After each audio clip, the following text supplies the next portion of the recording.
अस्सलामुअलैकुम। आज के इस लेक्चर में हम बात करेंगे टाइप्स ऑफ सेंटेंस के मतलब कि आपके पास कितने किस्म के जुमले होते हैं।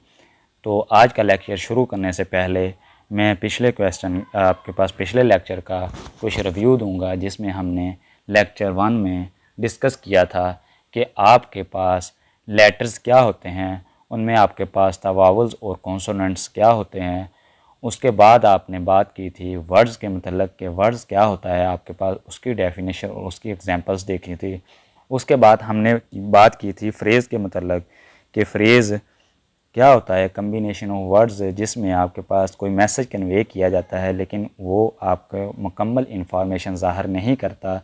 उसके बाद हमने बात की थी आपके पास सेंटेंस की कि सेंटेंस आपके पास क्या होता है, और फिर सेंटेंस में हमने डिस्कस किया था सब्जेक्ट, और आपके पास आपने प्रेडिकेट को, उनके अलावा आपने प्रीफिक्स और सफिक्स डिस्कस किया था। अगर आपने वो वीडियो नहीं देखी तो उसका आपको लिंक डिस्क्रिप्शन में मिल जाएगा। आप वो वीडियो पहले देख लें ताकि आज के लेक्चर को आप मज़ीद अच्छे तरीके से समझ सकें। तो आज का लेक्चर शुरू करते हैं। टाइप्स ऑफ सेंटेंस, आपके पास 6 किस्म के सेंटेंस होते हैं। नंबर 1 पे आपके पास डिक्लेरेटिव सेंटेंस आते हैं। दूसरी किस्म जो जुमलों की होती है उनको बोलते हैं इम्पेरेटिव सेंटेंस। नंबर 3 पे आपके पास जो आता है उनको बोलते हैं इंटरोगेटिव सेंटेंस। नंबर 4 पे आपके पास आते हैं नेगेटिव सेंटेंस। नंबर 5 पे आपके पास एक्सक्लेमेटरी सेंटेंस होते हैं। नंबर 6 पे आपके पास होते हैं ऑप्टेटिव सेंटेंस। अब बात करते हैं इनकी डेफिनेशंस के मतलब कि डिक्लेरेटिव सेंटेंस आपके पास क्या होते हैं। ऐसे फ़िक्रात जिसमें सिंपल स्टेटमेंट दी जाती है या आप कोई बात करते हैं, अपनी राय का इजहार किया जाता है, ओपिनियन कोई दिया जाता है, तो वो उनको आप डिक्लेरेटिव सेंटेंस बोलते हैं। सिंपल पॉजिटिव सेंटेंस जो होते हैं उनको डिक्लेरेटिव सेंटेंस बोलते हैं। डिक्लेरेटिव सेंटेंस की एग्जांपल देखते हैं। For example, I am going to Lahore. इसमें सिंपल आप स्टेटमेंट दे रहे हैं, I am buying a house, I am buying a car. इसके अलावा आप और भी एग्जांपल इसकी देख सकते हैं, कमेंट सेक्शन में बता सकते हैं कि डिक्लेरेटिव सेंटेंस की और एग्जांपल क्या है। नंबर 2 पे आपके पास आता है इम्पेरेटिव सेंटेंस। इम्पेरेटिव सेंटेंस कौन से सेंटेंस होते हैं? ऐसे सेंटेंस जिसमें कोई कमांड, रिक्वेस्ट और इंस्ट्रक्शन दी जाती है, उनको आप इम्पेरेटिव सेंटेंस बोलते हैं। मिसाल उर्दू में आपको समझाते हैं, इस किसी भी जुमले में किसी चीज़ का हुक्म आप हदायत या नसीहत करते हैं तो ऐसे जुमलों को आप इम्पेरेटिव सेंटेंस बोलते हैं। मिसाल के तौर पर स्कूल में आपको उस्ताज़ा कराम कोई बात करते हैं या आपको कोई नसीहत करते हैं, कोई काम बताते हैं, तो वो आपके पास इम्पेरेटिव सेंटेंस में आता है। मिसाल के तौर पे please sit down, take your seat, ये आपके पास तमाम जुमले जो हैं वो इम्पेरेटिव सेंटेंस के होते हैं। इसके बाद नंबर 3 पे आपके पास आता है इंटरोगेटिव सेंटेंस।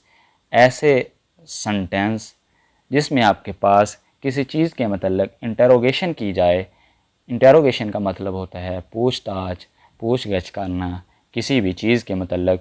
तो आपके ऐसे जुमलात जिसमें आपके पास मालूमात ली जाए, सवाल किया जाए किसी चीज़ के मतलब, तो ऐसे सेंटेंस को आप इंटरोगेटिव सेंटेंस बोलते हैं। मिसाल के तौर पे आपके पास what are you doing, where are you going, ये मिसालें आप लिख सकते हैं इंटरोगेटिव सेंटेंस की। नंबर 4 पे आपके पास आता है नेगेटिव सेंटेंस। नेगेटिव का मतलब होता है मनफी। ऐसे फ़िक्रात जिसमें किसी काम से, किसी बात से इनकार किया जाए, उनको आप नेगेटिव सेंटेंस बोलते हैं। किसी बात से मना किया जाए, किसी काम को करने से इनकार किया जाए, तो ऐसे फ़िक्रात को आप नेगेटिव सेंटेंस बोलते हैं। For example, he is not going to Lahore, he is not going with me. तो आप देख सकते हैं इसमें नॉट का इस्तेमाल किया गया है, तो ऐसे फ़िक्रात को आप नेगेटिव सेंटेंस बोलते हैं। नंबर 5 पे आपके पास एक्सक्लेमेटरी सेंटेंस आते हैं।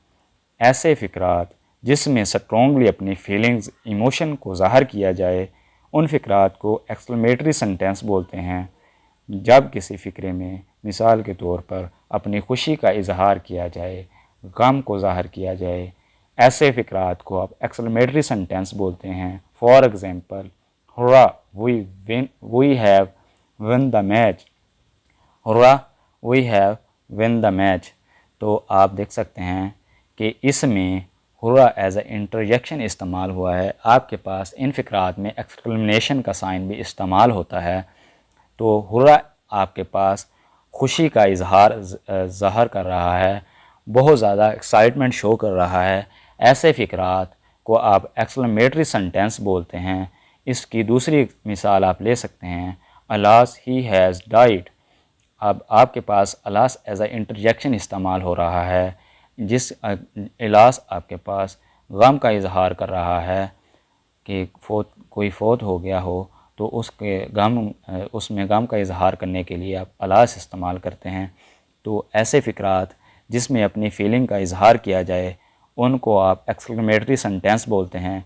नंबर 6 पे आपके पास ऑप्टेटिव सेंटेंस आते हैं, जिसमें आप अपनी विशेज़ का इजहार करते हैं, उनको आप ऑप्टेटिव फ़िक्रात बोलते हैं। इसमें आप इवन प्रेयर्स भी आती हैं, कोई दवा की जाए किसी के मतलब, वो भी ऑप्टेटिव सेंटेंस में आता है। ऐसे फ़िक्रात जिसमें आप अपनी ख्वाहिश और किसी चीज़ के मतलब दुआ करते हैं, तो वो आपके पास ऑप्टेटिव सेंटेंस में आता है। For example, may God bless you all. और जब कोई मुसलमान फ़ौत हो जाता है तो हम उसके लिए दुआ करते हैं, may his soul rest in peace. ये भी आपके पास ऑप्टेटिव सेंटेंस में आ जाता है।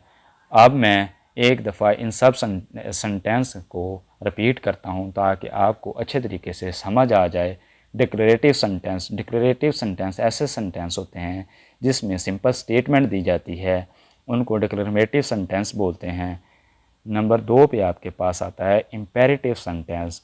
ऐसे सेंटेंस जिसमें आपके पास कमांड, रिक्वेस्ट, इंस्ट्रक्शन दी जाती है, किसी काम के मतलब हुक्म, हदायत या नसीहत की जाए, उसको आप इम्पेरेटिव सेंटेंस बोलते हैं। नंबर 3 पे आपके पास आता है इंटेरोगेटिव सेंटेंस। किसी भी चीज़ के मतलब, काम के मतलब आपसे सवाल किया जाए तो वो आपके पास इंटेरोगेटिव सेंटेंस में आता है। नंबर 4 पे आपके पास आता है नेगेटिव सेंटेंस। ऐसे फ़िक्रात जिसमें किसी काम से, किसी बात से इनकार किया जाए, वो आपके पास नेगेटिव सेंटेंस में आता है। नंबर 5 पे आपके पास एक्सक्लेमेटरी सेंटेंस होते हैं। एक्सक्लेमेटरी सेंटेंस में आप अपनी फीलिंग का इजहार करते हैं, स्ट्रॉन्गली फीलिंग का इजहार किया जाए, ऐसे फ़िक्रात को एक्सक्लेमेटरी सेंटेंस बोलते हैं। नंबर 6 पे आपके पास ऑप्टेटिव सेंटेंस होता है, जिसमें विशेज़ का इजहार किया जाता है, दुआ की जाती है किसी के लिए। ऐसे फ़िक्रात को ऑप्टेटिव सेंटेंस बोलते हैं।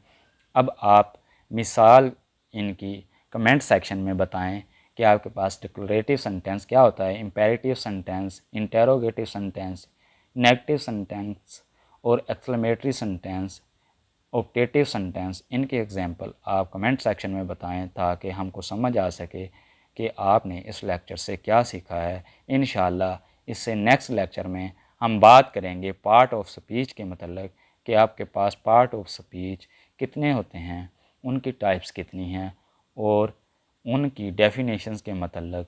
इंशाअल्लाह। अल्लाह हाफ़िज़।